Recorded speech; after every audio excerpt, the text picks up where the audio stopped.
Hi students, நம்ம வந்து unit 3ல ரெண்டு ஹாஃப் இருக்கு. ஒன்னு வந்து எக்செப்ஷனல் ஹேண்ட்லிங், இன்னொன்னு மல்டி த்ரெட்டிங். ஸோ இந்த ரெண்டு ஹாஃப்ல ஏதாவது ஒரு ஹாஃப் வந்து ஸ்ட்ராங்காக இருந்தீங்க அப்படின்னா கண்டிப்பாக அந்த யூனிட்லேருந்து ஒரு கொஸ்டின் வந்து அட்டன் பண்ணிடலாம்.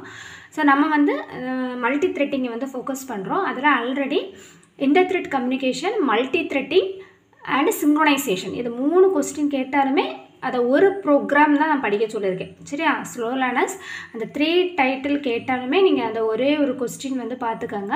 ஆல்ரெடி பிளேலிஸ்ட்டில் இருக்குது. அந்த 3 டாபிக்ஸில் என்ன கேட்டாலும் அந்த ஒரு கொஸ்டின் நீங்கள் எழுதி, பட் மல்டி த்ரெட்டிங்னா என்னென்னு வந்து டெஃபினிஷன் எழுதணும், சிங்க்ரோனைசேஷன்னா என்னென்னு டெஃபினிஷன் எழுதணும், இந்த த்ரெட் கம்யூனிகேஷன்னா என்னென்னு எழுதணும், மற்ற ஒரே ப்ரோக்ராம் தான். அதே மாதிரி சஸ்பெண்ட் ரெஸ்யூம் த்ரெட்டுன்னு ஒரு டாபிக் இருக்குது. அந்த டாப்பிக்குக்கும் நீங்கள் அதே ப்ரோக்ராம் வந்து ஃபாலோ பண்ணுங்கள். அங்கே நம்ம வெயிட்டுன்னு இருக்க இடத்துல நீங்கள் சஸ்பெண்ட் அப்படிங்கிறத எழுதுங்க. அதை வெயிட்டை ரிமூவ் பண்ணிவிட்டு அந்த இடத்துல ரீப்ளேஸ் பண்ணிவிட்டு அந்த இடத்துல சஸ்பெண்டுன்னு எழுதுங்க. நோட்டிஃபையை ரீப்ளேஸ் பண்ணிவிட்டு அந்த இடத்துல ரெஸ்யூம்னு எழுதுங்க. ஓகேவா? சரி, அதை தள்ளி வந்து பார்த்தோம் அப்படின்னா த்ரெட் லைஃப் சைக்கிள் இருக்குது, அப்புறம் த்ரெட் ப்ரியாரிட்டி. ரொம்ப சிம்பிள் தான். இப்போ வந்து த்ரெட் லைஃப் சைக்கிள் அல்லது ஜாவா த்ரெட் மாடல்ஸ்னு கேட்டால் என்ன எழுதலாம் அப்படிங்கிறத பார்ப்போம். ஸோ இந்த டயக்ராம் வந்து பார்த்துக்கோங்க. இப்போது நம்ம வந்து ஒரு ஹெவி வெயிட் ப்ராசஸை லைட் வெயிட் ப்ராசஸாக வந்து டிவைட் பண்ணியிருப்போம். அந்த டிவைட் பண்ண போர்ஷனை தான் நம்ம த்ரெட் அப்படின்னு சொல்லுவோம்.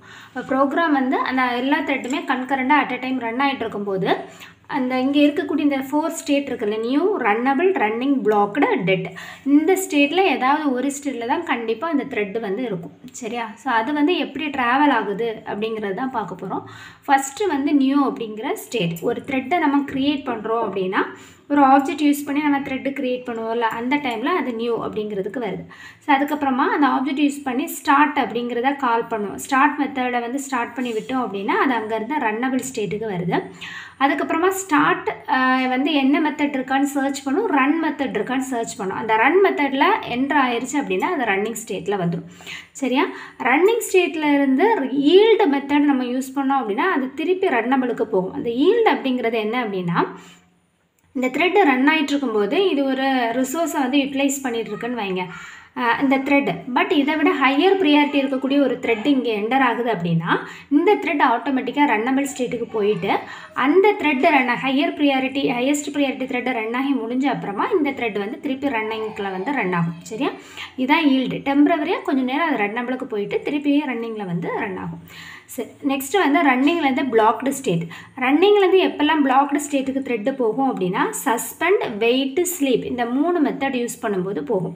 சஸ்பெண்ட் அப்படின்னா என்னென்னா, கொஞ்சம் நேரத்துக்கு நான் என்ன பண்ணுறேன் அப்படின்னா அந்த த்ரெட்டை வந்து சஸ்பெண்ட் பண்ணி வைக்கிறேன். சரியா?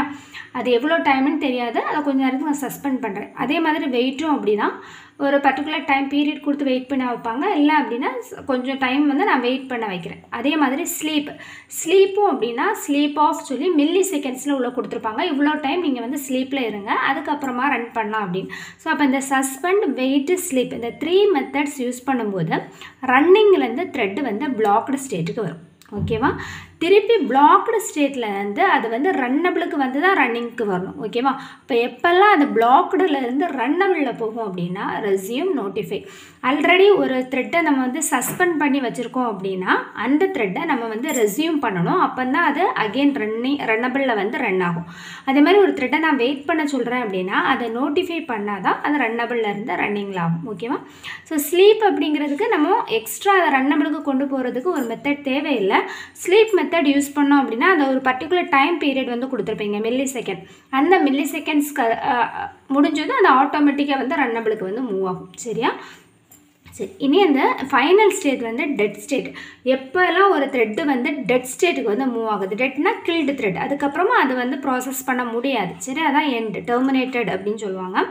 எப்போல்லாம் மூவ் ஆகும் அப்படின்னா நியூ ஸ்டேட்லேருந்து ஸ்டாப் யூஸ் எங்கெல்லாம் ஸ்டாப் மெத்தட் எந்த ஸ்டேட்டில் இருந்து நம்ம ஸ்டாப் யூஸ் பண்ணாலும் அது டெட் ஸ்டேட்டுக்கு மூவ் ஆகும். ஸோ ரன்னிங்லேருந்து எண்ட் ஆஃப் எக்ஸிக்யூஷன், அதாவது ஒரு த்ரெட்டு சக்ஸஸ்ஃபுல்லாக எக்ஸிக்யூட் ஆகி முடிஞ்சிருச்சு அப்படின்னாலும் அது டெட் ஸ்டேட்டுக்கு வந்து மூவ் ஆகும். இதான் thread life cycle. So 4 state இருக்குது. New, runnable, 5 state, new, runnable, running, blocked, dead. So என்னெல்லாம் மெத்தட் யூஸ் பண்ணும்போது அது எந்த ஸ்டேட்டுக்கு ட்ராவல் ஆகுது அப்படிங்கிறது.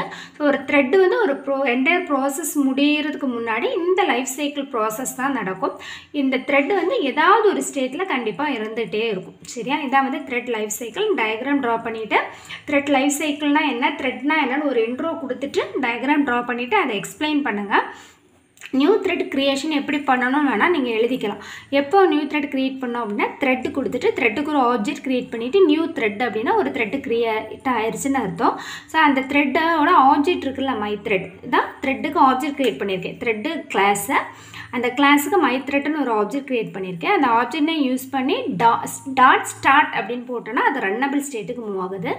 டாட் ஸ்டார்ட் அப்படிங்கிறது எதை போய் பார்க்கும், எங்கே ரன் மெத்தட் இருக்குது அப்படிங்கிறத போய் பார்க்கும் அந்த ப்ரோக்ராமில். அப்போ அந்த ரன் மெத்தடுக்குள்ளே அது என்ட்ரு ஆகும்போது அந்த த்ரெட்டு வந்து ரன்னிங் ஸ்டேட்டில் வருது. மற்றபடி இது ரன்னிங் ஸ்டேட்டில் வந்துடுமா. அப்புறம் பிளாக்டில் டைம்டு வெயிட்டிங்கும் இருக்கும். சரி, டைம் வந்து மென்ஷன் பண்ணுறேன் அப்படின்னா அது ஸ்லீப், அதை வந்து டைம்டு வெயிட்டிங்னு சொல்லுவாங்க. டைம் இல்லாமல் சும்மா நம்ம வந்து சஸ்பெண்டோ வெயிட்டோ பண்ண சொல்கிறோம் அப்படின்னா அது வந்து அன்டைம்டு வெயிட்டிங் அல்லது டைம் மென்ஷன் பண்ணாமல் ஒரு நார்மல் வெயிட்டிங்னு அர்த்தம்.